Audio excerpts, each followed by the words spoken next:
Hey,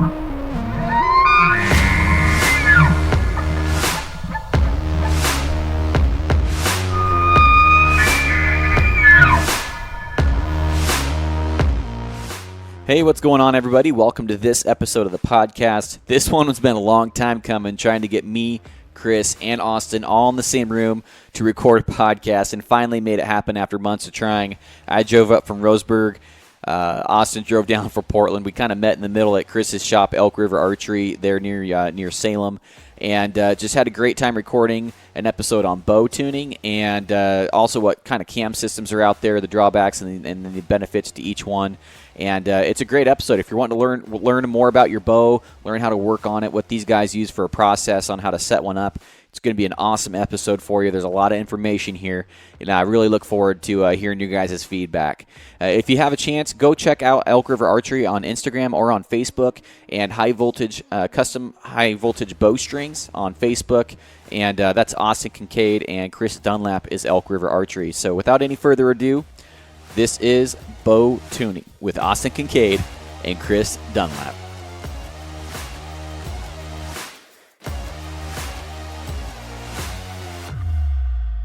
Yeah, what most people don't know about the footers, like people think I'm sitting in here and machining them, and I'm pretty honest about I'm cutting down aluminum arrows. Why? Because I can find the right sizes, and it's 70-75 aluminum. Like, I didn't have to spend hundreds of thousands of dollars on a Swiss machine or whatever to do them.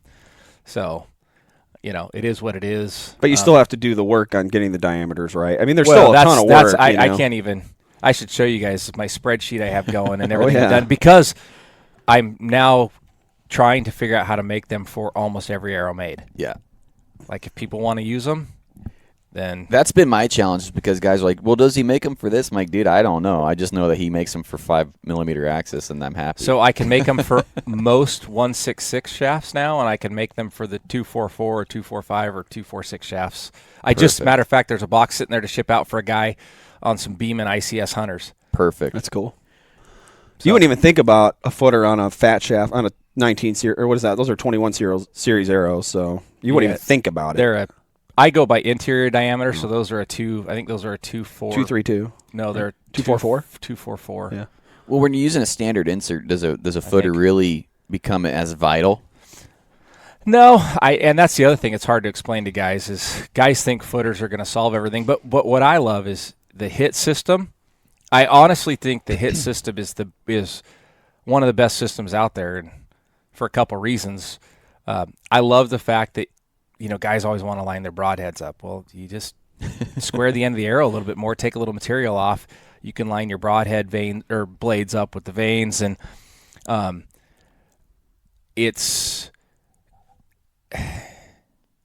think it centers the potential for it to be centered is better. I think you have a higher potential with an outsert for it not to be centered. The hit insert is so small, it has to be drilled perfect. It has to be tapped perfect. It's in the center of the arrow. If it's not centered, it won't fit in. I actually had some. So I got some from, who did I get them from? I got some from one of the manufacturers. They weren't Easton, and they went in fine. Everything's fine, and the field tips wouldn't go in. I think it was actually VPA's custom shop. They made some footers. Oh, I know what it was. Sorry, it wasn't the hit insert. It was the footers VPA made out of their custom shop.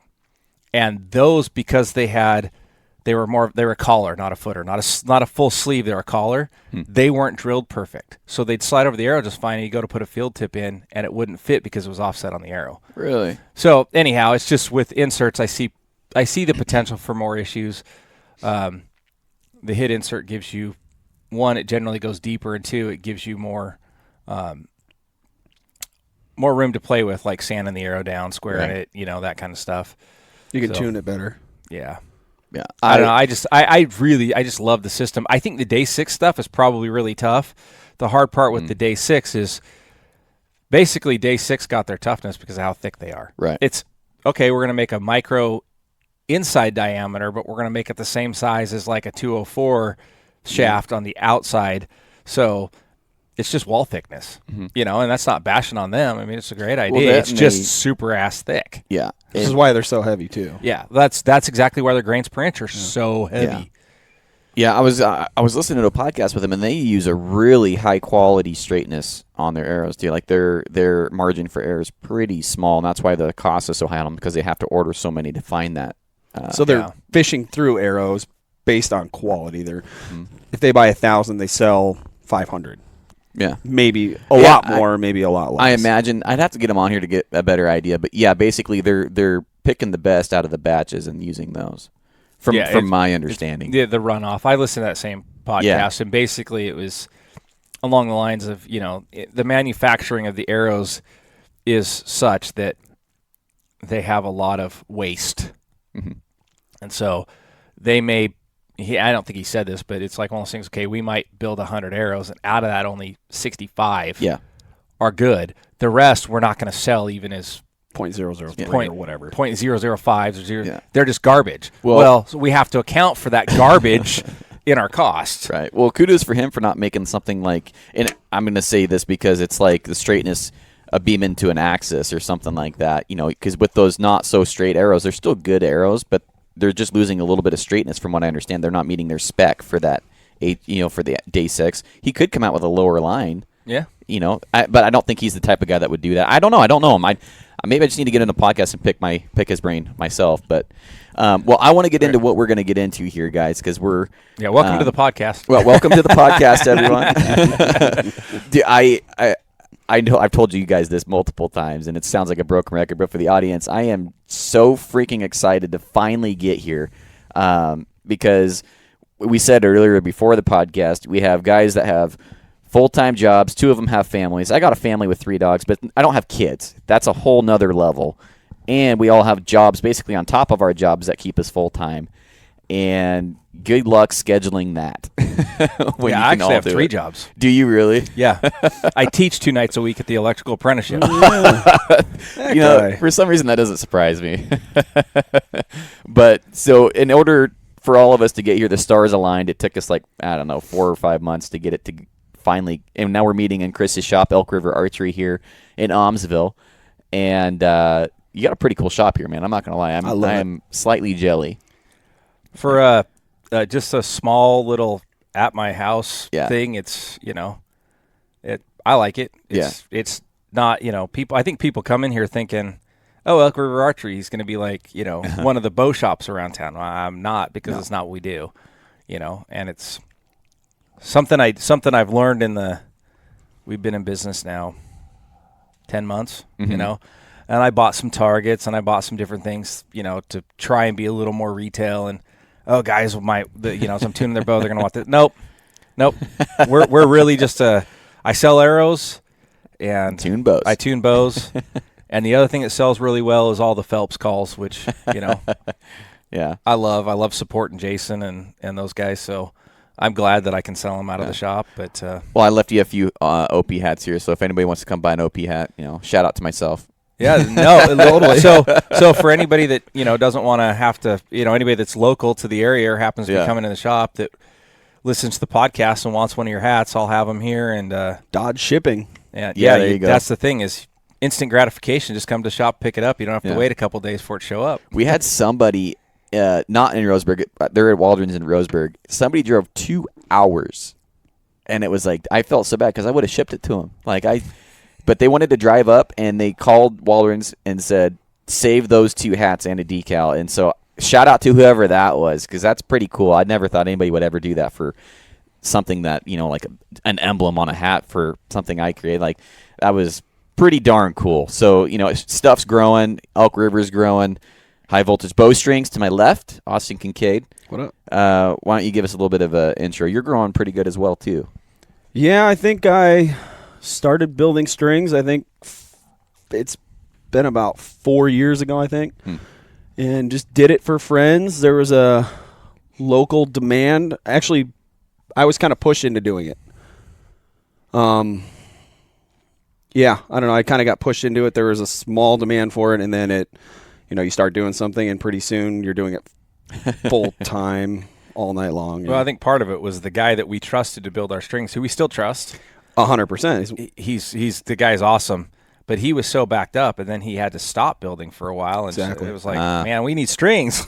Yeah. Like, if he's not going to do it, who's going to do it? Yeah. Yeah, a good friend of mine. I've known him for years. He built Chris and I string. He's absolutely awesome. Mentored me pretty much 100%. And it's just hard to get in. I think everybody knows you're not going to order a set of strings and get them the next day. That's just not going to happen, period. Not high quality. Yeah, you're not going to get, attention to detail on an overnight thing. So, I don't know. It is what it is. Well, one thing I tell people when I talk about you and your strings, and people ask, what strings I use, is like, man, the guy's he's working as late as I'm working, and he answers his phone whenever. So we've talked as late as 11:30 at night. Mm-hmm. Your attention to detail and the specs I think are great. And I don't have problems that I get with the factory strings that I've gotten on all my bows pretty much. We were talking about this on the way up here. The only string that I've actually been happy with from factory was the zebra string from my Halon. That was a couple of years ago. And it had all 22 strands on it, not 21. So right. Well, and maybe it's a subconscious thing, but I swear to God, my groups tighten up when I switch to arrows.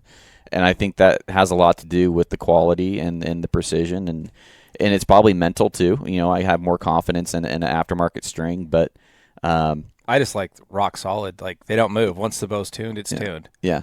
You just you don't have to mess with it. It's important.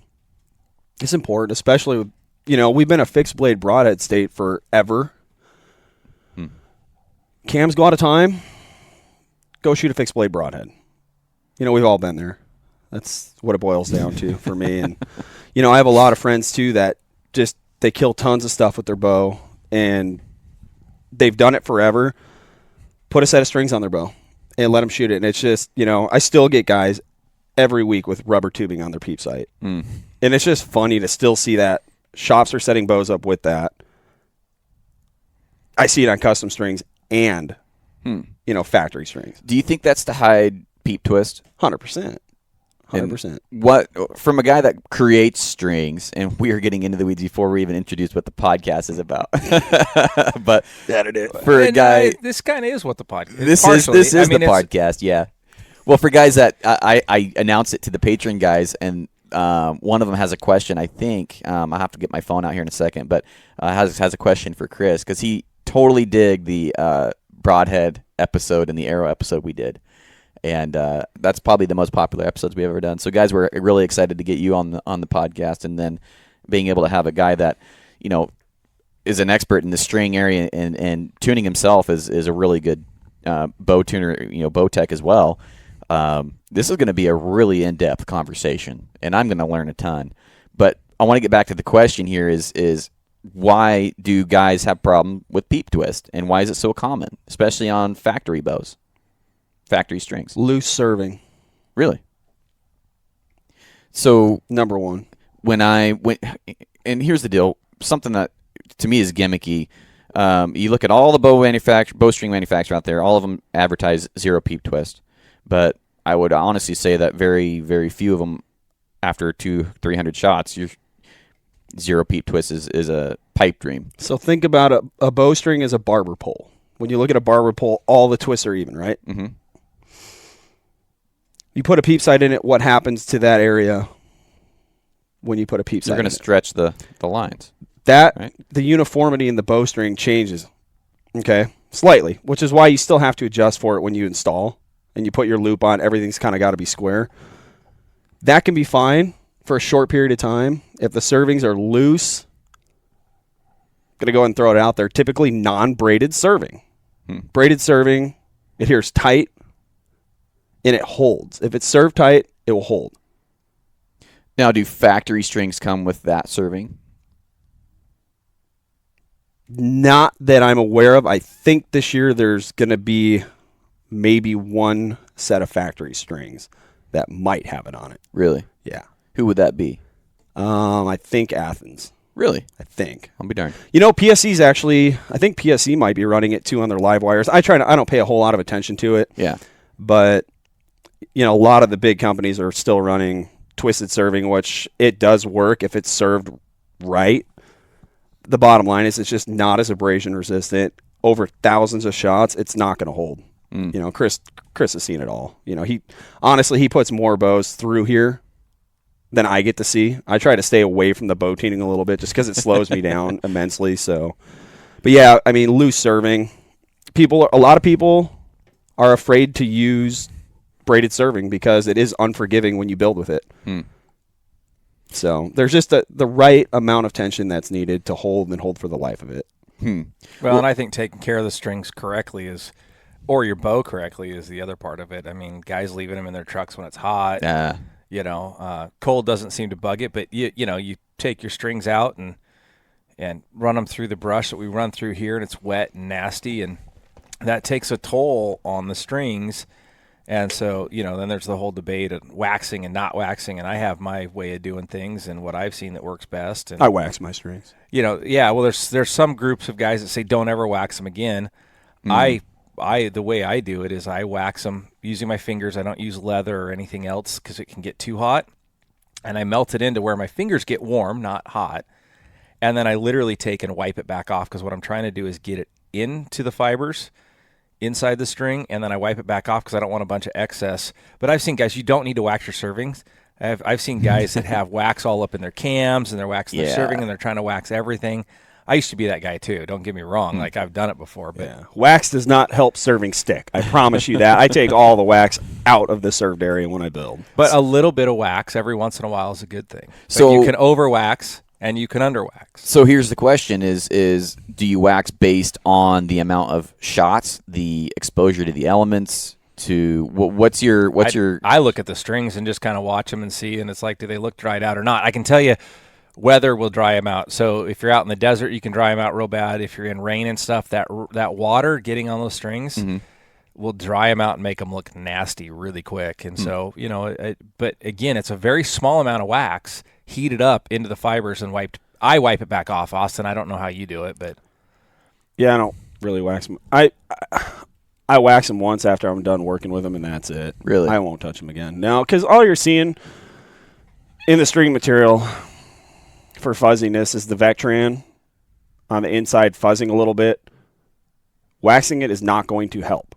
It's not going to. It just makes it look better. It makes it look better. So I always tell guys, and as far as wax, to me, it's abrasion resistance. You put a little coating of wax on there if you're hunting, it's going to be a little bit more forgiving when you're beating through the brush. It's where a sticker bush might just kind of rub against it and rub off. But if it's dry, that little sticker bush might snag.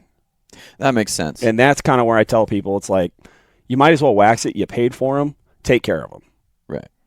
Well, I'll tell you, I've been guilty. And there was a time back when I was shooting my Halon, every time I shot my bow, I waxed my strings. I rubbed that tube up and down my string, minus the serving. But I was like trying to be really diligent. And there's like hardly anybody has an opinion. I just cancel that. Everybody has an opinion on how often you should wax your strings. But to actually have a reason of here's why you should wax it or not wax it, it's really hard. And so for me, that's actually kind of an important question because a lot of guys out there, they're like, I have wax, how often do I use it? First of all, I agree with you guys. I've never waxed my servings. I've always heard don't do that. Don't put wax on your cams. Mineral oil. I encourage people, grab a Q-tip, drop a drop of mineral oil in it, run it on your servings. Your servings will turn a little silver, they'll look a little beat up. Same with your strings. You don't have to use any wax. Use a little mineral oil too. It's just really, it's just lubricating the fibers. That's you're doing. I never heard about that. Yeah, I do it on all my servings before I ship them out. Do you really? Yeah. Okay. So I want to get into bow tuning, types of cams, because this one we've gone over the broadheads, we've gone over the arrows, and now I want to go over bow tuning. And for guys, especially, it's going to be important for guys over east because I'm going to sound like a broken record. And this is coming straight from the guys over east. The bow shops over there tune to a mechanical. They don't have to tune to the specs and the accuracy that we have to over here. And I'm not saying that we're better hunters or anything like that. I'm just saying they can get away with not tuning a bow as good, right? They don't. The need isn't there, and they need to get bows out of the shop. I understand. So for guys that want to tune their own bows over east, this will be a really popular podcast. But for guys that want to tune their bows over here because they have to use mechanical or fixed blades, minus this year, starting this year, it's going to be a popular podcast for guys that really want to up their game. And I never shot better until I started doing my own tuning personally. And that's because the bow tech I was using, great guy. He said, no one's going to treat your bow like like you do. And I'm like, even if I pay you? He's like, nope. No one's going to treat it like you do. I'm like, okay, I'm doing my own tuning, and there's probably exceptions out there.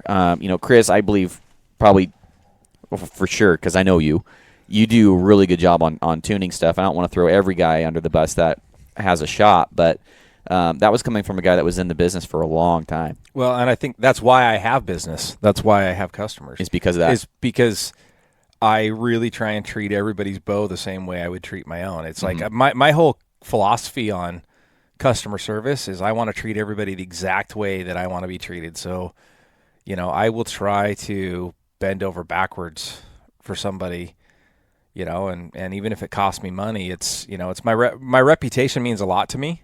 Yeah. In general, and we could do a whole nother podcast, but it's part of the reason I don't do the pro staff thing anymore. Is just because, that whole nother podcast. But the bottom line is, that's really what I try to do. And, I tell people all the time, if you're not happy with what I did, then, hey, you don't have to pay me. Like, that's just kind of my philosophy. Like, I will do my absolute best. And if a customer really feels that I didn't do something for them, then they don't owe me any money. Now, I might have some guys that want to rip me off with that. And I haven't had anybody take me up on it yet, but there's always that possibility. But yeah, it's shops. I think I said it in one of the other podcasts. This is not a bash on other shops, but they have a lot of customers. They're trying to help everybody, and so there's a level of customer service that I don't want to say doesn't happen, but they don't have the time. They don't. Right. It's not totally understandable. It's not a bash on the shops, but when you have 10, 15, 20 customers in there and you got 4 guys working in the shop. Bust those suckers out, move on to the next one. You got to help somebody. And tuning's not always about the bow. Sometimes tuning's about the customer. Yeah. And it's taking the time to look at different things. And, shimming cams is a huge one. That's something I see more than anything. Oh, well, and then I've posted before, like, it took me, 3 hours to tune this bow, and guys are like, if you can't tune that bow in 20 minutes, you don't know what you're doing. No, you don't understand. Like, the bow was tuned in 20, 30 minutes, but I needed to work with the customer and figure out the customer and work on other things. And then sometimes you just get some weird anomalies with stuff, and it's taken the time to figure out why, because there's all these, what we'll talk about today, there's all these things, center shot's this and cam lean should be this and blah, but there's an exception to that. And I've seen those exceptions all the time. Like this one, just there's something about it. I had a bow in here the other day, and the guy might listen to this podcast. He came in and he shot through paper, and it was great. We didn't have time to go outside, and he left and called me, and he's like, man, I'm just not grouping the way I should, and this problem and that problem. So we brought it back in here. We looked at it. We started fixing stuff. We went back at 100 yards. He was grouping better than anybody I've ever seen. And I'm like, dude, your bow's done. He's like, let's shoot a broadhead. We put a broadhead on, and his broadhead wouldn't fly right. And I'm like, what the hell? Well, the way his combo was, he didn't the best I can tell is he did not have enough vane on his arrow to steer it with a fixed blade broadhead, because he was using a micro vane, and he was using 4 of them. But no matter what we did, the minute we put blazers on his arrow, the broadhead shot perfect. So, there's those kind of things that, like, that process with him that day was 2.5 hours of trying to look at every aspect of every possible thing to narrow down all of the possibilities, It's nice you can shoot 100 yards here, too. So had he, he might have gone and shot indoors and never had a problem with it for 6 months, and then, Right. So you can actually test them outdoors. But when I'm dealing with tuning, I always break it down into pretty much 3 arrows. It's either me, the bow, or the arrow. And if it's one of those things, it really helps me narrow it down. So if the bow's tuned, you can narrow it down from the shooter. You can really take a look at him, see what he's doing. Is he introducing torque? Is he doing this? Does he have a chicken wing? Is he holding his release funny? Is he breaking over funny? And then if that's all good, then obviously it's probably the arrow. Is it a spine issue? Is it a vane issue? I shot with a little bit more helical for the first time this year, more than I always shot with like a slight offset, but there was some actual helical this year.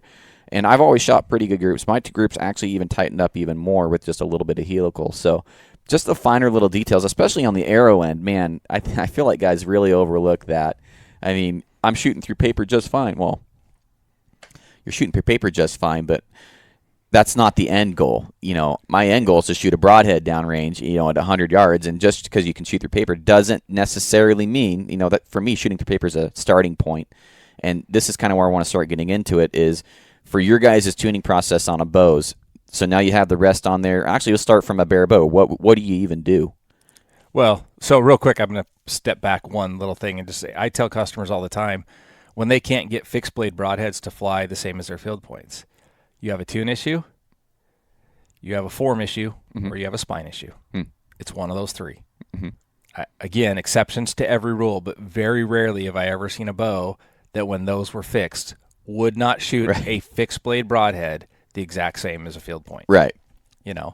So it's kind of where's the problem. But so bare bow, I don't know if you want me to go first or Austin to go first, but yeah, sure. I mean, whichever one of you guys want starts with the ball and take it. I'm really curious to see because a lot of guys they just slap a rest on there, and then for like me, I level it, and then I get it to shoot through paper. But what I do is I will center the rest and try and keep it within the middle of all of the settings, right? Yeah. So I'm not way adjusting it out to left because the bow's immediately shooting way left. Well, maybe it needs a yoke tune real quick or something like that. So start going over that stuff there. So for me, what I'll do is first thing I'm going to look at is I'm going to check specs. So is the axle to axle correct? Are we making poundage? Over poundage, under poundage? What's it doing? From there, if cam lean's way out too, I'll check cam lean too. That's part of that. I will kind of roughly figure we need to make some adjustments. But I'm going to stick the rest on it. I'm going to stick a D-loop on it. On the rest, I'm going to start on every bow. For me, I try and start with the bottom of the arrow running through the center of the burger hole. Okay. So the burger hole is, for those that don't know, the hole where your rest bolts. And so I want the bottom of my arrow through the center of that hole is kind of my starting point. Okay. Center shot real quick. So center shot 13/16 is where I'm going to start on almost every bow. So that's going to be off the riser to the center of the arrow. I'm going to start them at 13/16. And kind of look down the bow. Okay. You can check it a couple different ways. I have a laser, although I found that the laser's not as accurate as I thought it would be. Okay. To run down the arrow. So I actually use a ruler that goes in 64ths. And I measure, so off the shelf, kind of closest to the rest, and then I go to the front of the shelf and measure off the riser. And I want to make sure that arrow's running as straight as possible. Again, I kind of, knowing the bows, I look at cam lean to start. So I know that on, I'm going to say some of the older Hoyts, pre-RX1, that you roughly want your top cam leaning to where the arrow crosses at the D-loop. So if you hold an arrow on the left-hand side, it should cross roughly at the D-loop down the string. That's kind of my starting point. So I might make a couple adjustments there because as you yoke tune, you change your center shot a little bit. It moves that arrow because it's moving the string slightly. Sense. So okay, thanks for going over that. It's kind of my starting point. And then, from there, once I've got the D-loop on, everything's level and square. It's always where I start. I'm going to go check cam timing. That's going to be my number one thing. So what's the cam timing at? I'm going to adjust the cam timing until it's set, and then I'm going to go back and double check my arrow level. Because as cam timing changes, you can change is your arrow level or not. And from there, it will depend on how the arrow's sitting in that burger hole and how off level it might be. If it's slightly, let's say it's slightly tail high, right? We'll make some adjustments. It just depends. But once cam timing's on and I'm square and I'm pretty much level, I'm going to shoot it through paper, see what it does. and then from there, that's where the adjustments start. That's the basics of it. And we can get into how to make adjustments, to different bows from there. But that's kind of my tuning, my quick tuning process for a basic paper tune. So is yours kind of the same there, Austin? Is that your kind of... I saw you shaking your head when you were over there listening to him. You do a little bit different? So much just simple. So I'm curious because there's different cam systems out there. So yoke tuning isn't possible on every bow. You have a Matthews, which I believe uses shims. Top hats. Yep. There you go. They're basically a shim, but they're a tube that actually goes inside the limb, and they call them top hats. Okay. So what would be the differences between, let's get into cam systems here because this is going to be something that needs to go over before we go any farther into this conversation. I know from talking to you guys, you love working on Bowtechs and Hoyts. Those are some of the easiest bows to work on. I just love yokes because I love being able to yoke tune a bow. Twist.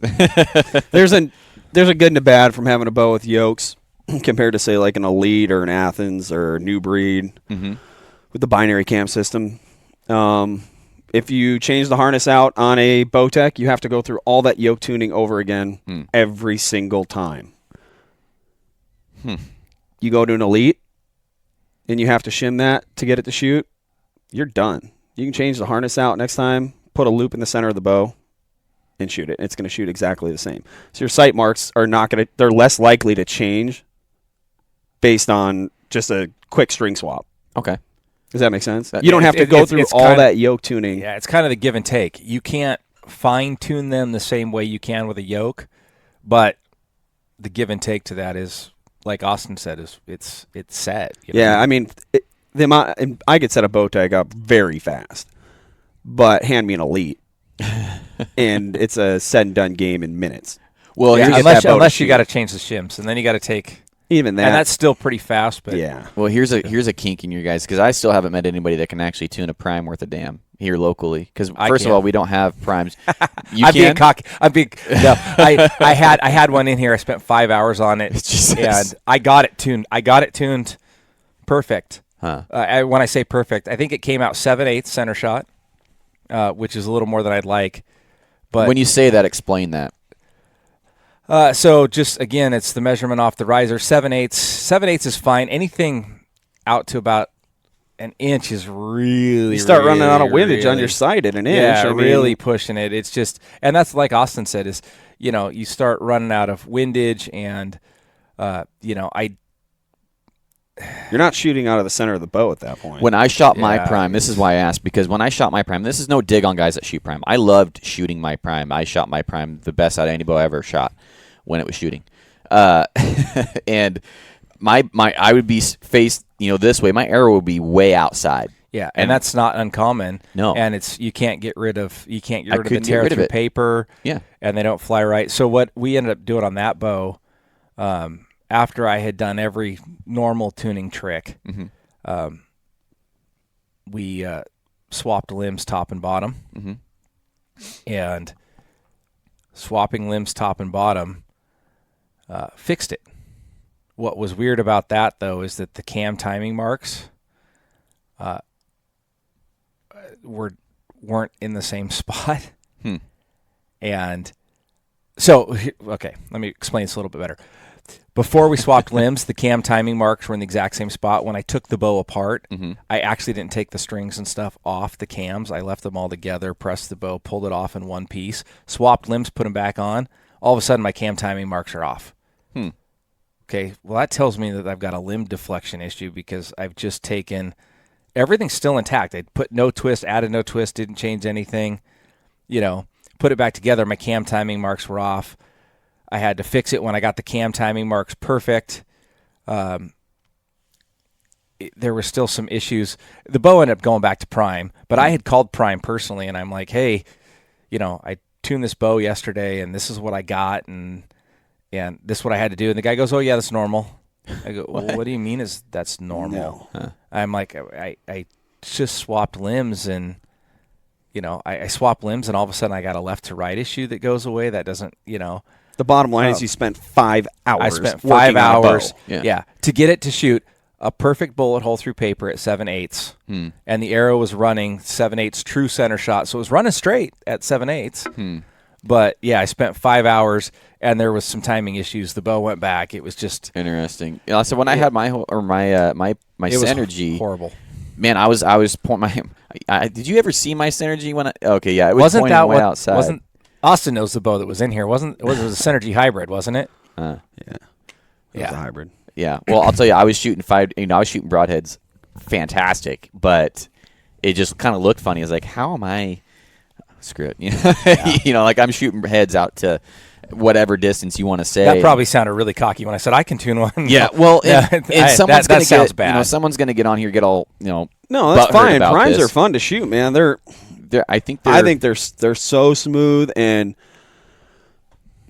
I hate building strings for them. Anyways, they their new lineup from them this year is, I don't know. We don't really have. Do we have dealer around here for Prime? Not that I know of. Maybe. Southern Oregon Archery. That's where I got mine. Yeah, maybe locally there's one or two. They're not really local to me, if anything. But I've got some friends kind of sprinkled all over. That's going Pacific Crest. Okay, Ray's got them. Okay. From what I've heard, the new CT series is like going to be one of the bows to look at this year. Really? And I've got 2 of them coming right now, so I'm pretty excited to get to play with them. Yeah, they shot nice. I couldn't get over the tune issue. No bow should not take anything to get a bow to shoot like that. Like, it's like some of the old Bowtechs that have come through. I'm trying to think what model. 10-year-old Bowtechs. I've seen a couple of them come through, and Bowtech wasn't using shims on those cams. Yeah, okay, nothing you can do. Yeah, go ahead and try to tune that bow that has 10-year-old bearings in it, no shims, and try to get that bow to shoot in the center shot that Bowtech has in their tune chart. It's not going to happen. You're going to get that 1 inch plus from the riser shelf. You're going to be tuned so far outside on that bow. You have to tell the customer, well, there's no shims for this. Your sight can't go far enough left. It's time to buy a new bow. Yeah. Well, and like I said, guys that are going to get their pants on fire because we're talking about Prime being tough to tune. Get me somebody that can answer my questions, and I'll have them on the show, man. I mean, why are they so finicky? That's what I want to know. And why are they such a pain in the ass? I mean, maybe you guys have an experience, but here's the deal, real quick. Mm-hmm. This isn't all Primes. I've had like the alloys, the Prime alloy. The Rise is a good Rise. I actually traded a set of Vortex binos for a Rise just so I could get my hands on a Prime. I like that Rise. I had the Rise. I put that bow together, and it was a one-shot bullet hole with a bare shaft. Yeah, right out of the box. I mean, I think 7/8, which is what they called for on that bow. Set it up. Perfect. That bow shot amazing. They put out a couple of the other ones. The Prime Rival. I've had them all, and those bows were cake to tune, tuned up great. And then the Synergies came out, and it hasn't been this. It wasn't the same with those 2 bows. Interesting. What kind of cam system is the Prime? Prime had the PCXL cams on the Rise and Rival, I believe. The Synergy cam, I don't even know what they use on the Synergies. I know the top and bottom cams are different sizes. Right. Because the yoke lengths change on them. Yeah. I think what Garrett means is it what a hybrid? Is it a 2-track? Is it a... Yeah. Yeah, it's just a binary cam. I don't know if they call them a 4-track or a 2-track binary. I mean, the way the yokes work. I don't know. I don't really follow Prime a whole lot. Okay. So we have you guys just got into a couple different solo cam, and why, that's an older cam from Matthews that if you're not solo cam, then yeah, Matthews owns the patent on it. Yeah. Now they kind of got away from that, but let's go over different cam systems here. So let's start with a solo cam. Round wheel on top, cam on the bottom. Yeah. Basically, you have a really long shooting string, which 80 to 115 inches. The issues with that is travel, peep twist, and knock travel. Really? Yeah, the longer the string, it seems to be the harder it is to get the peep right where you want it. But smooth. Keep it where you want. I mean, what the benefits would be smooth, wouldn't it? Yeah, they're generally a little slower, but they're smooth. They are. Was the HTX and HTR a solo? No, those were slower, but man, were they smooth? They're a binary cam. Were they? Essentially, yeah. I mean, you have it's just 2 round wheels, upper and lower, but it's basically like an Elite. You have 2 cables, right, and they're just pulling on one side of the cam. Well, let's go from solo to what do you guys want to go after that? Probably hybrid cams are Okay. the most common cam, at least up till this point now. It seems like, PSE, they were kind of, in my opinion, them and Hoyt are king of the hybrids, as far as that goes, which has a bus cable, a control cable, and a shooting string. Okay. Bus cable's a power cable. The control cable just slaves the two cams together in a shooting string. So basically what that means, like on a Hoyt, your control cable just connects cam to cam. Mm-hmm. Your bus cable connects to bottom cam and goes to yokes on the top. Yeah, pulleys. Okay. So what would be the benefits over that over a solo? Knock travel. Generally, when you have dual cams like that, your power stroke, so your speeds and everything is better, and then the tunability. Again, being able to yoke tune with that. The solo cams, you couldn't really shim those. No, you can yoke tune them though. All the Matthews have adjustable yokes on them. Yeah, you got to get that idler wheel. Start out straight, and then, for a right-handed shooter, you're still going to have to burn 4 or 5 twists on the right side to get that bow shooting where you need it to. Yeah, I guess I was thinking more of when I think Matthews now, I kind of out of the solo cam thing. I start thinking of their new. Yeah, we're into the Halons. Yeah, their new system, and you can't yoke tune those. So. Yeah. It was just funny because they were so hardcore solo cam. And granted, you need to change your technology as times get better, but they were so solo cam or nothing for, a long time, it seemed like. They were great. Yeah. I still love, I have adrenaline at the house right now, and I'm just like, he doesn't have to come pick that thing up. It's fun to shoot, man. They're really nice. My big buck you got to see in person today. I killed that with the Matthews Adrenaline. Oh yeah, did you? That bow is awesome, man. That's the thing, Buckster. That's that 224 or 225. Yeah. 225. 231 and 225. Yeah. Well, we're near that big. I'm still not going to short you an inch when you're 225. Jesus.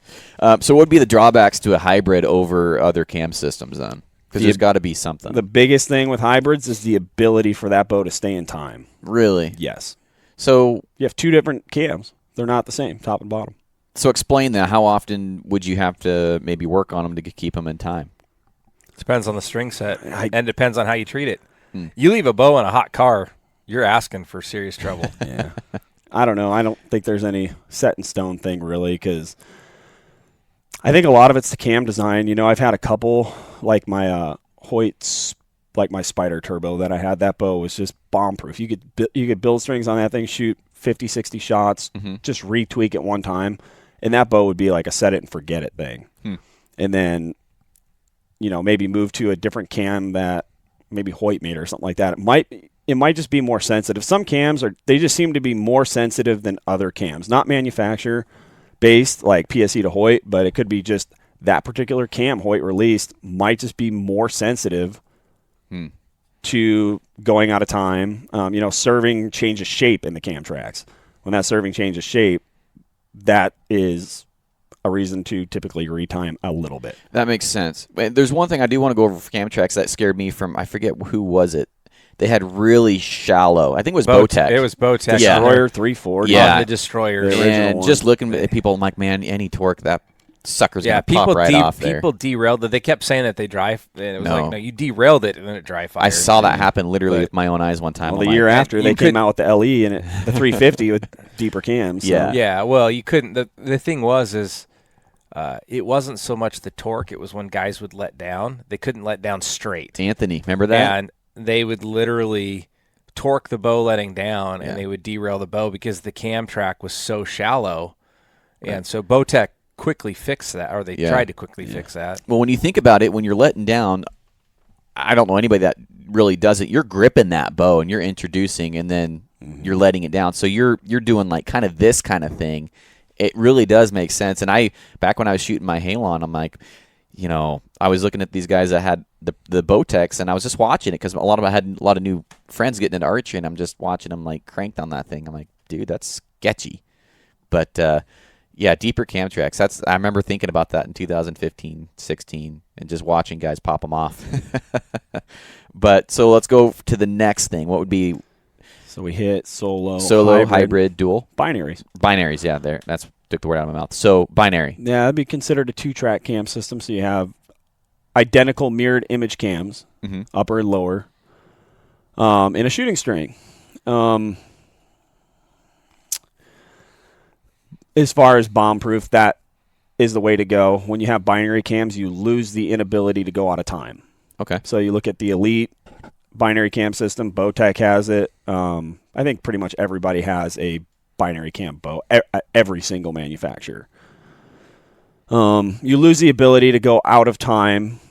Basically, you have one end that's letting. Okay, so mirrored image cams. You have two pegs for the cables on each. Basically, one that's kind of tucked up behind. Essentially, you have one end of one cable is letting out of one cam. The other end is taking up. So both you have two identical cables, is basically, and two identical cams, two identical sets of tracks.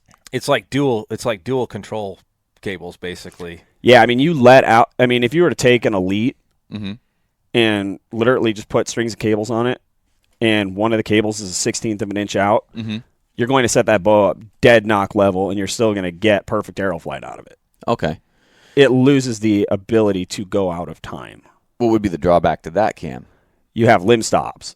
You're going to run into limb stops. I've shot them. No yokes. Yeah, you're not going to have any yokes, so you're going to have to shim cams to get the bow to tune. So you're talking about the limb stops as a negative? I like limb stops. Limb stops are nice depending on how you shoot. Yeah, I shoot. Well, you know how I shoot. I shoot pretty hard. If you shoot hard into the wall, you're going to pull yourself off target with them. You have to learn to really sit and just kind of hold the bow and let the shot go off on its own. I shot them I really liked my impulses from Elite. Those things were great. I think I had 4 or 5 of them in a couple of years. Anthony's still shooting. Bow. I think he's shooting the Impulse 34. Yeah, great bow. My favorite bow of all seriously time. Good bow. Yeah, they're great. But yeah, that's one of those bows you can literally. It's just idiot-proof bow.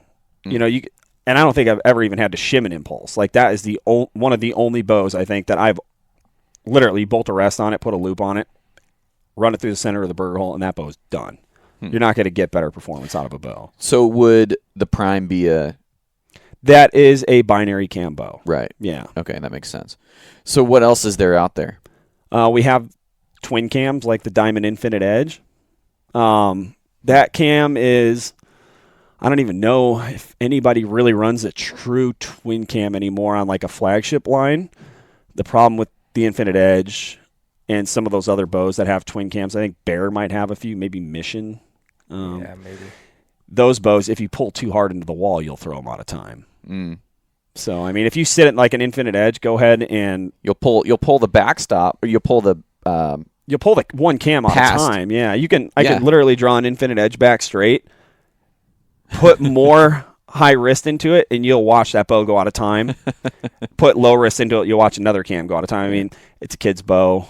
You know, adults shoot them too, but you know, depending on how hard you pull into the wall, you're actually taking the bow out of tune. Yeah.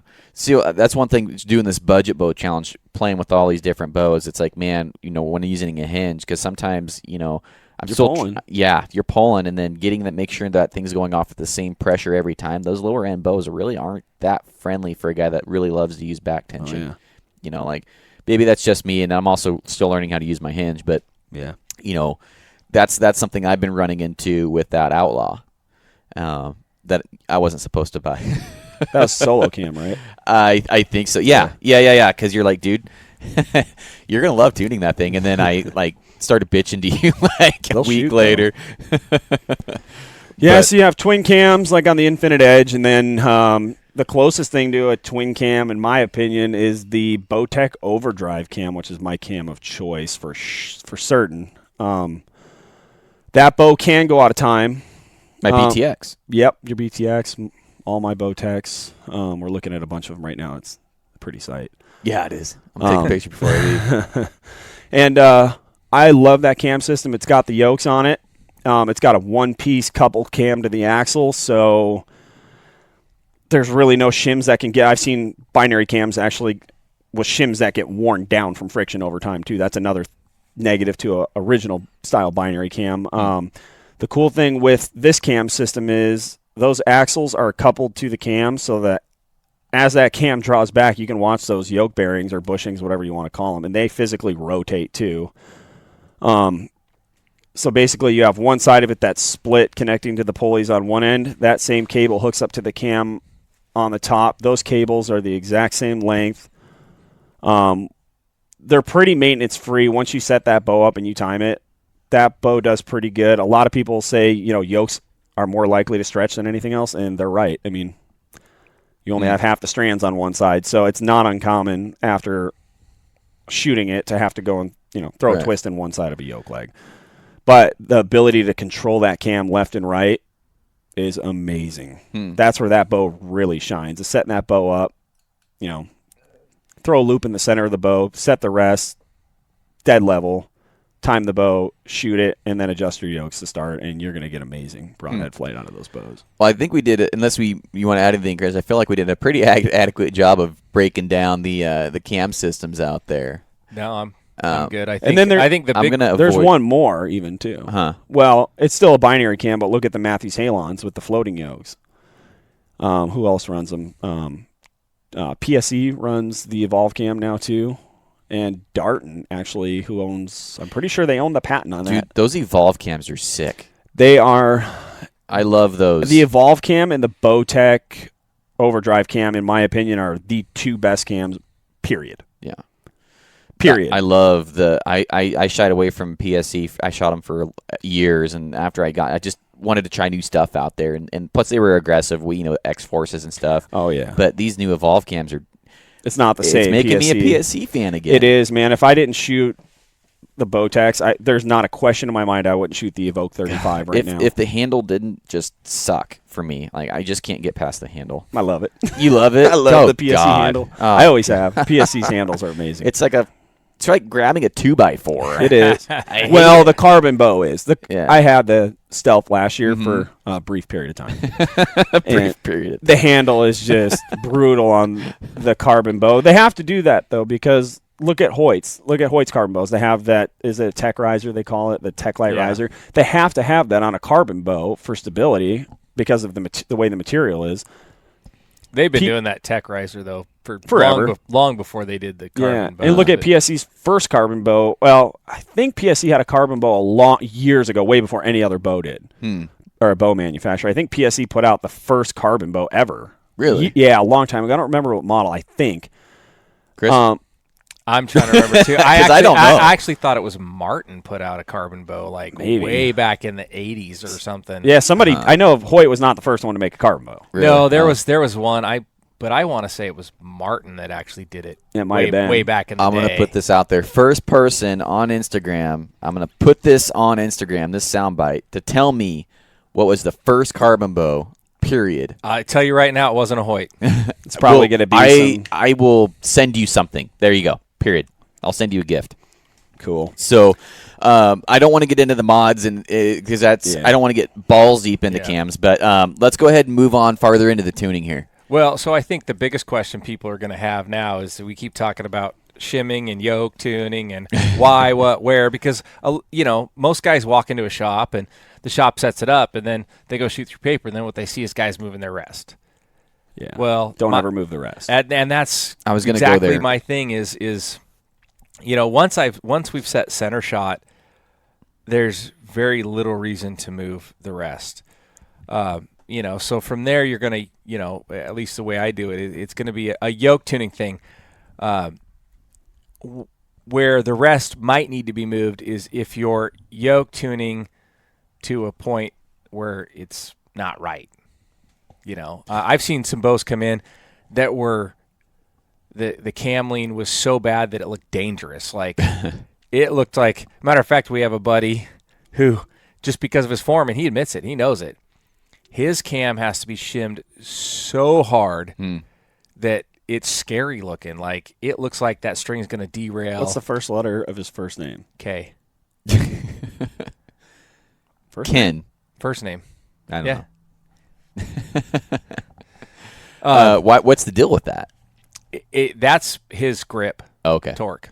So I tell people he torques the bow real bad. Yeah. But you set center shot, and if you don't get a good hole through paper, then you've got to, if you can, again, let's take the Hoyts or Bowtechs, you can yoke tune. Right. So you start adjusting yoke. So if you get a right tear, you're going to add some twist to the right yoke. And whatever you do to one side of the yoke, you want to do the opposite to the other to not adjust your cam timing, because if you just do it to one side, you're now adjusting your cam timing. And then that even comes into, if you have one side that has a lot of twist and the other side doesn't have hardly any, and you add more into this one and you take some out of that one, well, it's not an equal adjustment. So you've got to, that goes into the fine tuning of double checking your cam timing. Yeah.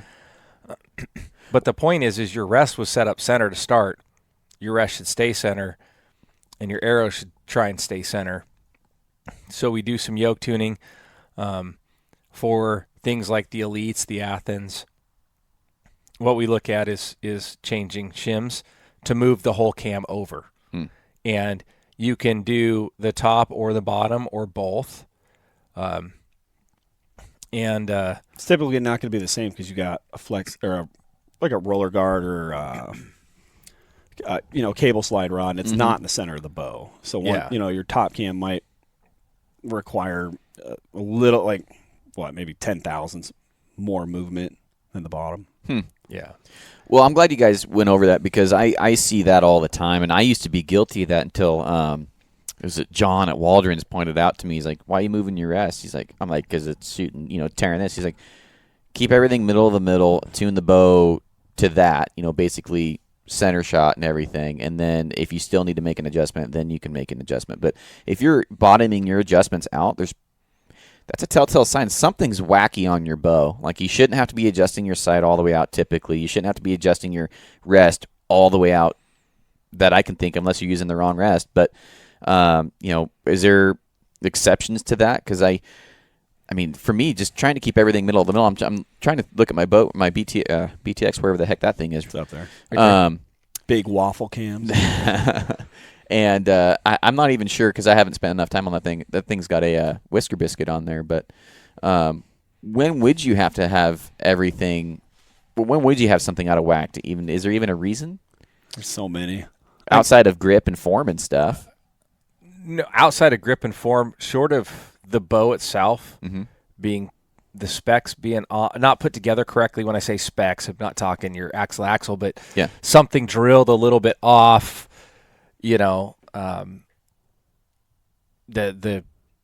cable slide or your roller guard or something's not quite right. I mean, there's the thing with a bow is everything has to be really, really precise. And so a little bit here or a little bit there of things being off in the machining process and the quality control can equate into, okay, now this isn't going to be dead perfect where it should be.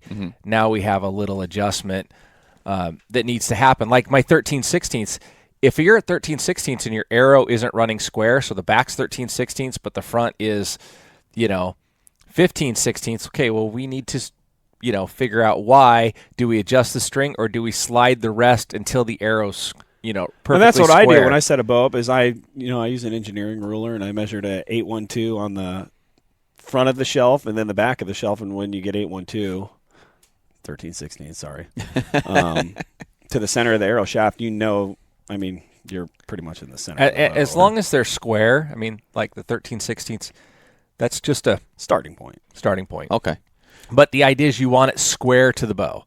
But that goes into, there's all sorts of stuff. Is there a little extra material? Is your rest actually on there? There's so many of those little factors that can create different things. So everything's kind of a starting point, and you adjust from there.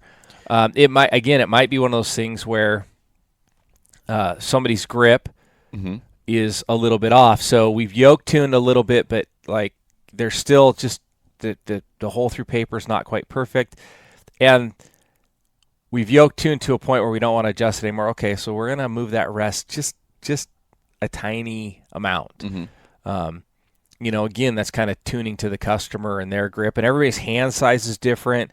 Everybody grips the bow different. Face pressure is another big one. Huge. It's not just the hand; it's your face pressure. We have two guys that we both work on their bows, like really close mutual friend of ours, and they're the biggest pain in the ass to work with. Like, give them a shout out. Yeah, they're good dudes, and they know who they are. But I love them. But that's these two guys are prime examples of like that's just how they shoot a bow. And that's why these guys have to shoot bows with yokes. Like, they both shoot Bowtechs, and it's for good reason, because they can get those bows to shoot.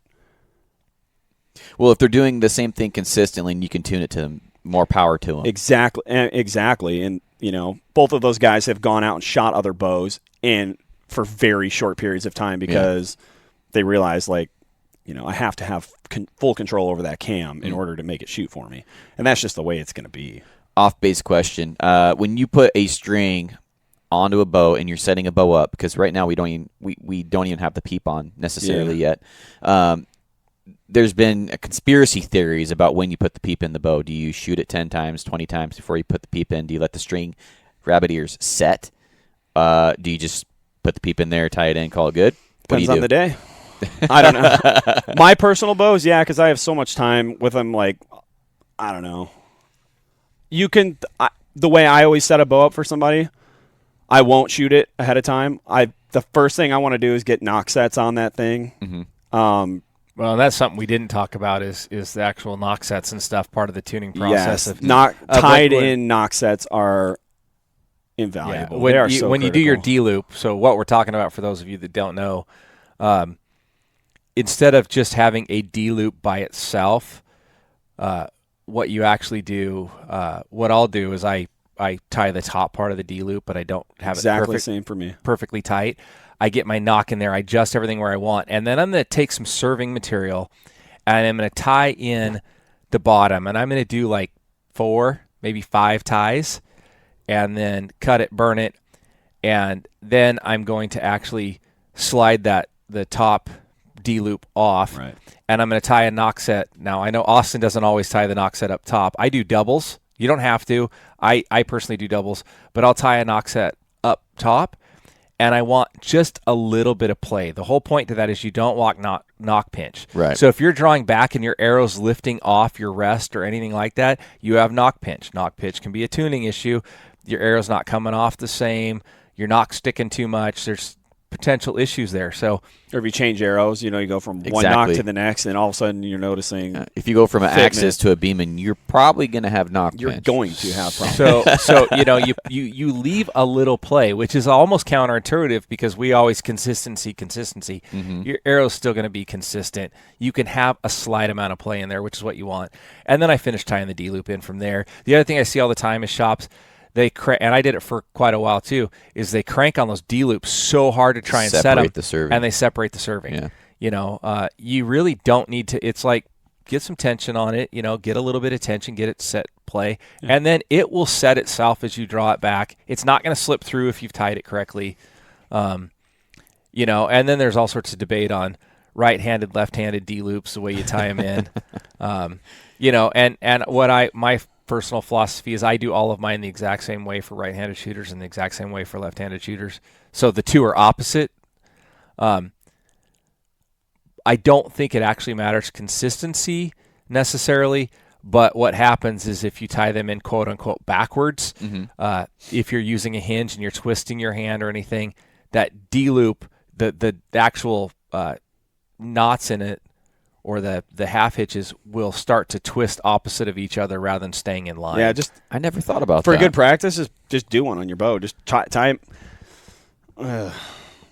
When you have knots on opposite sides, they're pulling against each other. Yeah, it's going to keep it from coming undone too. I mean, put a knot on backwards and try shooting it. You're going to go into a tailspin. And another thing that I do further too, kind of getting back to the peep sight and when to put it in, I actually do that before I even put my loop on. Like I do exactly what Chris does. I'll start my loop on top just so it'll hold my knock. I get my arrow running dead level on my bows. And then from there, once I have my tied-in knock set, everything comes off that top part of the tied-in loop is just kind of sitting there. I've already got a peep measurement from that bow when I shot it with, before I changed the harness out. I measured from the top of the tied-in knock set exactly to the center of the peep. Install that, see what the peep does when you install it. So what's going to happen is on a right-hand twist bowstring, you're going to see that peep fold to the left, typically. So it's going to fold to the left. You're going to notice your loop move to the left. You can actually, with a set of custom strings, just pinch that peep, straighten it out. Now you tie your bottom part of the peep secure it down in line with that peep sight, and you're going to be good to go. Or you can take the bottom loop off the string, add a half a twist to that shooting string. That's going to correct your peep, get it lined up. Then at that point, in my opinion, you always want your peep sight in first before you set your loop. In my opinion, it keeps just everything clean looking, straight. I mean, we're looking at like 10 bows with perfect peep sights on them right now. See, and I don't do mine like Yeah, that, you are, actually. but I play with mine. I train the string a little bit if I need to. I play with my D-loop. But here's one of the big things about peeps. And that goes back to actually what I said earlier about the barber pole effect. Once you introduce that peep sight, you throw off the twist rate above and below in that string. So once you, like Chris said, he's kind of training it. He's basically spreading those twists out above and below the peep a little bit, and it just gives you. It's the same thing as kind of shooting it in. A little bit. But one of the biggest things I see with customers, and I'm talking 95% of the customers that come in here, is their peep is not set correctly. It's a huge, huge, huge issue. And most of them, the peeps are set too low. And so people are inducing more face pressure because they're having to turn their head down, and they're looking down through their peep rather than neutral. And I have to literally, on a lot of people's bows, I have to take their sight off because instinctively, what I tell people to do, so this is kind of my process with the peep, is I say draw back, anchor. As soon as you get anchored before you have like your nose touching or anything else, but you're in your anchor spot, close your eyes. Get your nose to touch or whatever your other anchor points are. I always try and get people just to have their nose barely touch their string. When your nose is touching your string, open your eye. You should be looking dead center through the peep. But what happens when the sight's on there is they might be looking dead center through the peep, but they can't see their housing, so they're moving their head. I don't care about your housing. Forget about your sight housing. Take your sight off if you have to. But the most natural head position you will ever get, the most consistency you're ever going to get is anchor in, eyes closed, get your nose to touch where it's comfortable for you, and then open your eye. If you are not looking perfectly dead center through that peep is not set for you. Get it perfect. What most people that come in here find out is that their peep has to go higher than what it was before. It gets them more range if they want to shoot longer distance. That's a bonus. But it gets them in a more natural head position. Your head is more upright. You're looking straight through the peep. You're not looking up. You're not looking down. And it gets you more consistency. But people are off on that all the time. I haven't had enough time behind my BTX. We should probably do that before I leave here. But it's crazy how many people are like, wow, I didn't know I had to move my peep up that high. And it's but you're no longer having to look down. But some of that plays into your axle to axle. This is why, we talked about maybe talking about the new bows and what we like and don't like about them. I have a long draw, but shorter axle to axle bows give you a string angle that make you have to look downhill in order to get your nose to touch, no matter who you are. Well, I shouldn't say that. My 13-year-old son that has a 25-inch draw, he can shoot a 28-inch axle to axle bow or a 30-inch axle to axle bow. His draw is so short, the string angle is not going to be bad. But the longer your draw is, even on longer axle to axle bows, right, the more it changes that string angle to be narrower instead of wider out. Talking shorter axle to axle bows, there's one question I get, and I don't understand why I get this question. Maybe there's something I'm missing, because I've shot long range with 28-inch bows and even shorter. If you're a good shot and you're consistent in what you do, you can definitely do it. Okay, because the guys are like, well, can I shoot long range with the Verdicts? I'm like, or the triax. Shorter axle to axle bows tend, at least for me, they tend to be more torque sensitive. So at a longer draw with a shorter axle to axle bow, that string angle's really narrow, and you're sitting back there so long, your potential torque. Just look at what you got. You have a X amount of riser length that your hand is directly influencing. So let's say you have this short, stocky riser like the Triax, and then, since it's a Matthews, let's just say you have a Halon X, which is a 35-inch bow. A lot of guys use it for hunting, or whatever, target 3D, outdoor. You have way more material in that. So put your hand on this small bow and, torque it back and forth. You're going to move. It's going to take less movement to move that whole bow. Where you have this bigger bow, there's just more there. There's just more surface area. Your hand is going to stay the same, but how much movement is in your hand is going to not show up as much in that longer bow. That makes sense. And I'm telling people, I'm like, it's more about the shooter, guys. But It really is. You can shoot the bow 100 yards. It'll fling an arrow that far. I mean, I've never had a problem shooting. Look at the day Matthews released that bow, the Triax. Jesse Broadwater got on YouTube, who's like, he's one of the top 5 shooters in the world. Yeah. And he put like a fishing bobber on a Reinhardt 18 and 1 at 100 yards and drilled it. Yeah. What I tell people is, I could sit out there all day and I wouldn't do it. You know what I mean? Why do target archers shoot really long axle-to-axle bows with longer brace height? Well, These are people that are but the guys that are making a living shooting target archery, they don't shoot short axle-to-axle bows. They're not as forgiving.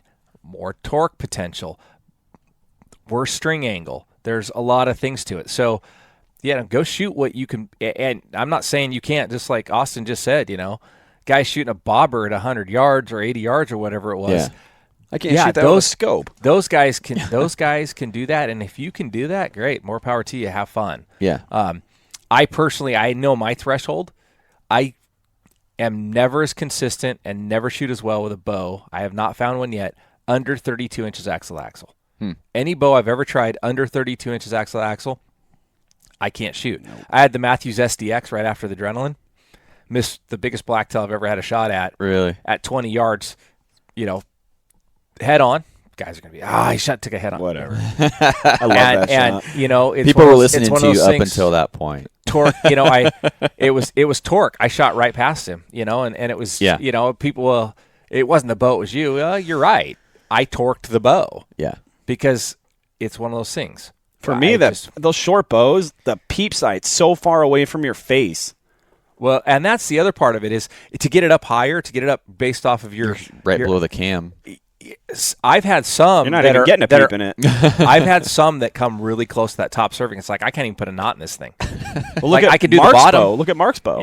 Yeah. And that's what is that? That's a realm? Just standard realm. Yeah, Mark's peep. He uses the top of the cam serving. That's where his peeps. That's the top tie-in is the serving. I've told him, I'm like, dude, you're a 30-inch draw. You got to shoot a big bow. Like, you just have to, buddy. You got a 7.25-inch peep height. Yeah. The one thing, again, I always say I'm going to get hate mail off of these. Cool. But I love hate.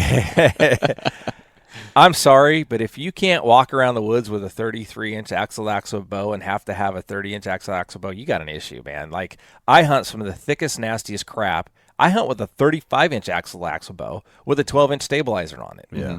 Like, it's accurate. it is never, ever once. The bow size has never once been an issue for me hunting. Man, we hunt in I'm sorry. I'm sorry. You're trying to find a BS excuse to whine about it. And I don't care what you shoot. I have lots of Triaxes that come through here. Yeah, that's great. Well, I could see a guy maybe hunting out of a blind or a tree stand, but that's not what we're doing. I mean, that's not what I'm doing. I do. Yeah, you hunt out of a freaking tree stand. Yeah. Dude, Cody shot his antelope out of a blind. I hunt out of a blind. That's true. It hasn't. You do have to watch. Okay, I will give it. If you're what guys are going to say, well, okay, it's not carrying around the woods, but I got to watch out for this or that or that. Okay, you got to watch out for that stuff anyhow. Like if you're not watching for limbs that your cams might hit, or if you're worried about it, constantly looking at that stuff, hitting your tree stand or something else in the blind. It's all that stuff you have to be able to work through and watch and see. So there might be that advantage, I guess, is, well, I don't have to pay as much attention. Getting a little off top. You know what I get the most hate for? Hunting with the quivalizer. You want to talk about those things are uglier than shit. You can call it whatever you want, man. I get more hate from him, you. Dude, I get private messages. I don't give you a lot of hate for that. Dude, I found a couple guys like, I found this in the woods. It's a quivalizer. It fell off their bow walking through the woods. Yeah, no. My son hunted with one this year, and he decided he didn't like it. Would the wind deflection be any worse than with a bow that goes straight with the riser? I mean, I feel like I think it would. I've been hunting with it for 4 years. I've probably been using it longer than anybody in the state. Mm-hmm. Bar none. I've had like a couple different models of it. I've had the one that's the machined aluminum rod that has holes drilled.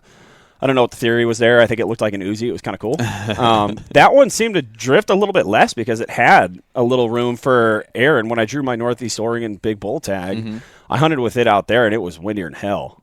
And the only thing I didn't like about that is when I was busting brush was snagging in those holes, and I'm like trying to rip it out of brush, and it would get kind of tangled up. But, man, I get PMs almost daily on that thing. Anytime anybody sees me with it on my bow, and I hunt, like, look where I killed my bull this year. It was 10-foot deep vine maple. Like, I don't know. That was a jungle. Where Yeah, you it shot was really bad, and I didn't even think about taking it off. Like, it's. I like trying new gear, man, but no.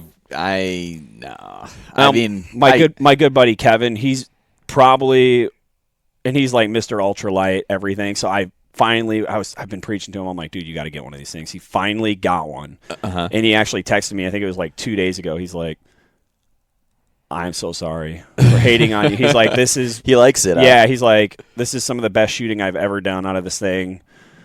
And I was just like, yeah, you can say sorry, again. That's funny. It was funny. It's just another, I don't know, it's one of those things. Not all the shops carry them, so you don't get to try them. And it's a huge leap spending $225 on a product like that. And if you don't like it, you're stuck with it because nobody else is going to buy it most likely. Right. Almost like a primer around here. Those things don't hold their value at all. That's a whole nother thing. No bow holds its value anymore. Brand new bows from last year. I'm telling you, this is not. Chris and I have been into archery. I mean, I've been shooting almost 30 years. I'm sure Chris has been shooting a long time too.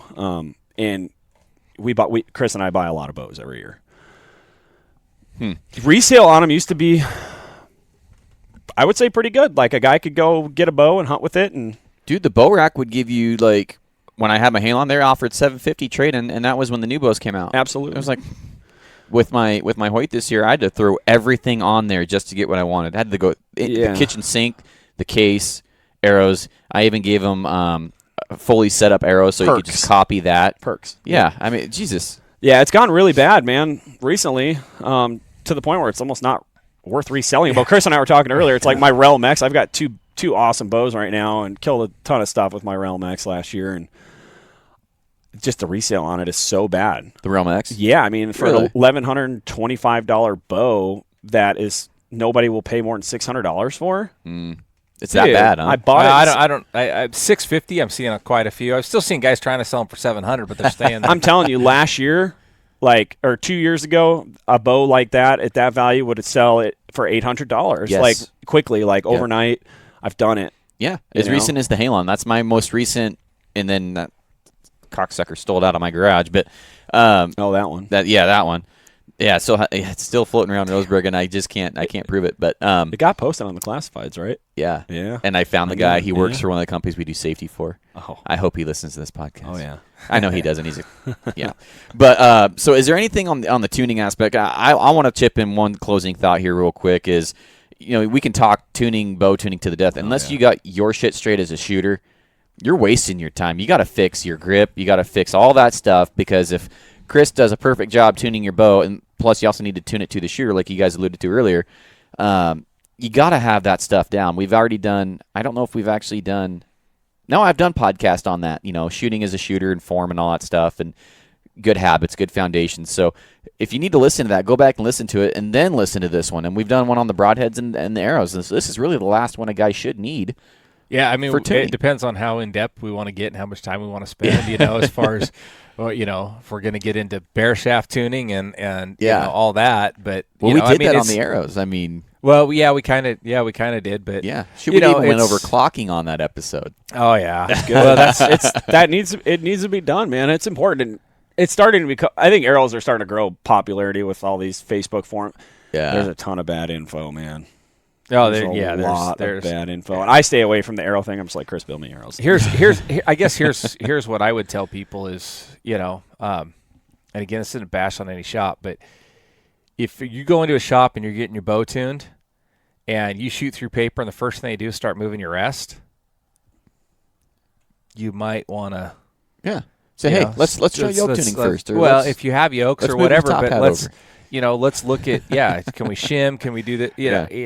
And start educating yourself on that stuff and why, but I hear it too many times. Of the first thing that happened is guys started moving the rest. Okay, you're just taking your arrow out of center shot, and so what's that? What's an untuned bow do? And it goes into the mechanical versus fixed blades, which is a whole other subject. Oregon just changed, and we could get into a big debate on that, but we definitely have different views in this guys group where we're sitting. Yeah. Polar opposites on that one. Yeah, but I want to shoot mechanical. And I'm in the middle shooting hybrids. yeah, it's a whole other subject. But it's the problem with having a bow out of tune is your bow is not going to be as efficient and effective. It's not going to be producing the speeds it should. It potentially won't be as quiet as it should be. There's lots of different things there. Mm-hmm. The biggest thing is that you're losing efficiency. If your bow is not tuned right, if it's not being able to use its power stroke correctly and that kind of stuff, you're losing efficiency. You guys watched me shoot my bow earlier. I think you took a quick video or something, or a picture of it, or whatever. I don't know. Was it Phone a video? video. Phone Yeah, video. phone. I'll upload that thing, dude. But it's pretty wild. that the reason that bow's putting out those speeds is because that bow is running dead level, dead square. Yeah. Cams are timed perfect. It is being as efficient and effective as it can be. And so it is transferring as much energy as possible through that arrow. Through the center of the arrow. I should upload that video on YouTube with the actual DSLR. That's pretty impressive what that bow's putting out. Yeah, it's you got it really well figured out when you can step outside and you can throw a bare shaft arrow and a field point with a fletched arrow and a broadhead in the same hole at 40 yards. I mean, you're pretty much done. Let's be realistic. 95% of the people out there aren't going to be able to do that because you're far higher percentage. Yeah. When you bare shaft a bow, I don't bare shaft. I used to try and bare shaft back to 40 yards, and I would group arrows. Like I had one bow, literally I took a dozen arrows, and I took one of them was fletched, and every other one was bare shaft, and I shot them at 40 yards, and they were stacked inside of a chew can size. At 40 yards. Yeah. For folks that are listening to this, don't do that. Start off at like 10, 20, and work your way back. I don't do that. I don't do that anymore. So when I bare shaft tune, my bare shaft tuning's done at like 10 feet. Impact on the target. And it's impact on the target. And what I'm looking for is I shoot a fletched arrow and a bare shaft, and I want the angles of impact to be identical. I try and shoot them about 1 inch apart at the same height. Yep. And from there, I'll make adjustments. And usually, like if we've gotten a good hole through paper and then we bare shaft real quick, we come back and shoot through paper. If they're not hitting identical, the holes through paper are even better. Yeah. And then from there, just for real quick, after I take one fletched arrow and then one bare shaft, and then after that, I will knock tune all my arrows. But I don't knock tune my arrows until that's done. And so what I generally find though with my knock tuning is I don't have to twist nocks. Once I bare shaft tune stuff, I shoot every arrow. I shoot it through paper. But what I find is, at least I sell mostly Easton and Black Eagles, like my match grades. They're all perfect. I might have to twist one knock a quarter ton. Yeah, really, and that's it out of a dozen. That's crazy. So anyway, that's kind of my basic process, and.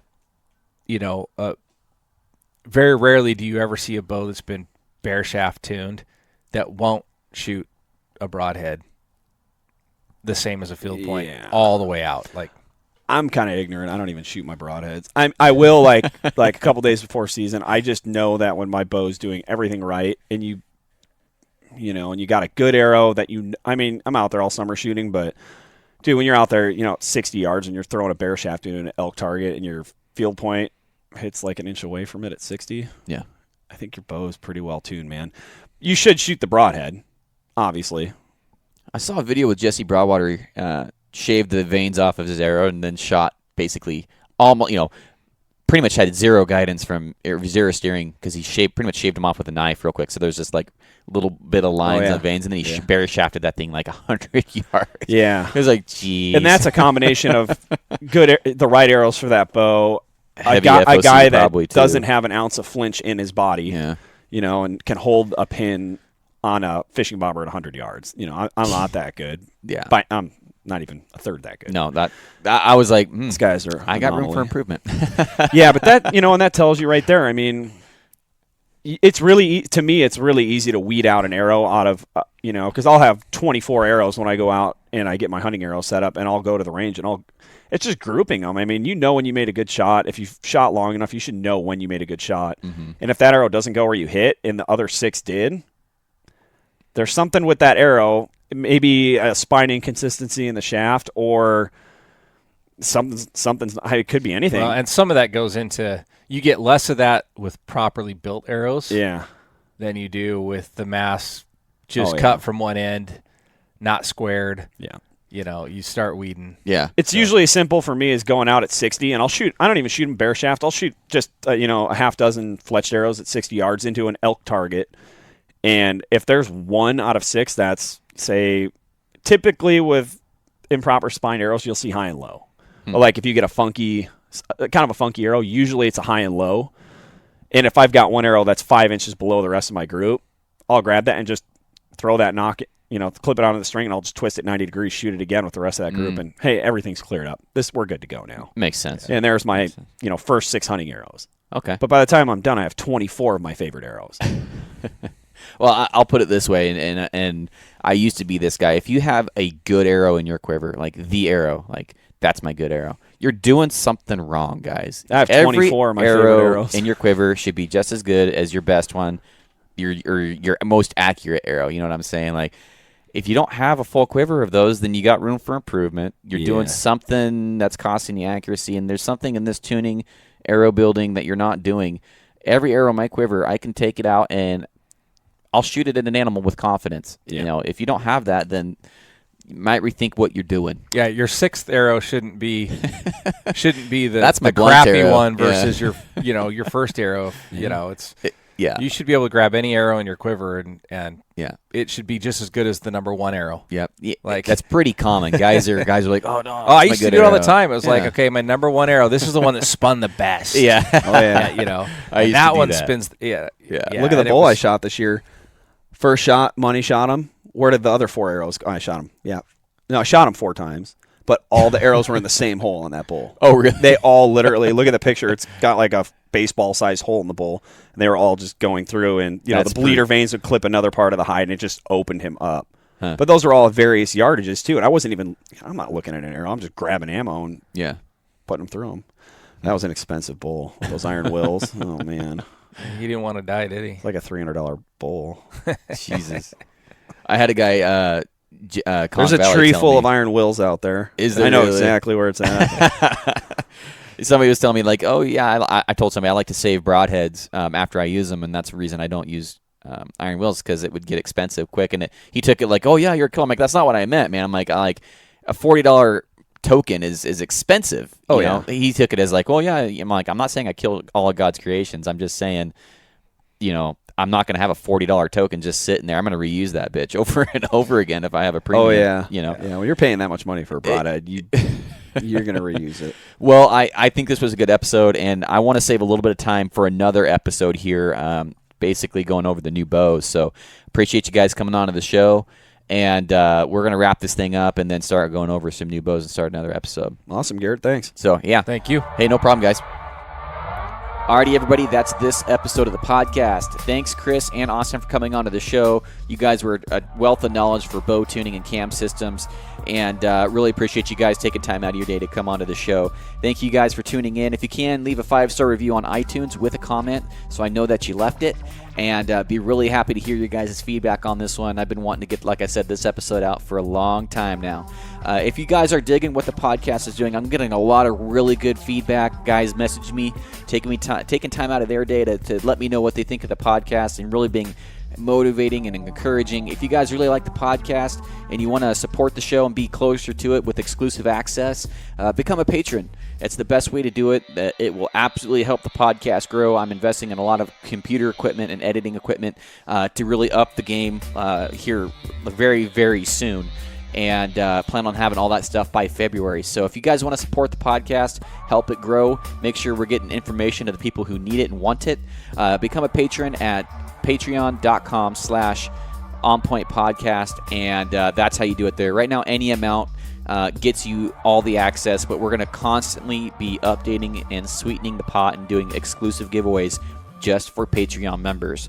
So very important there, and you can actually steer where the conversation goes by having me tell somebody something or ask a question. It's all on there. So thanks everybody for joining me, and I will talk to you on the next one. Bye.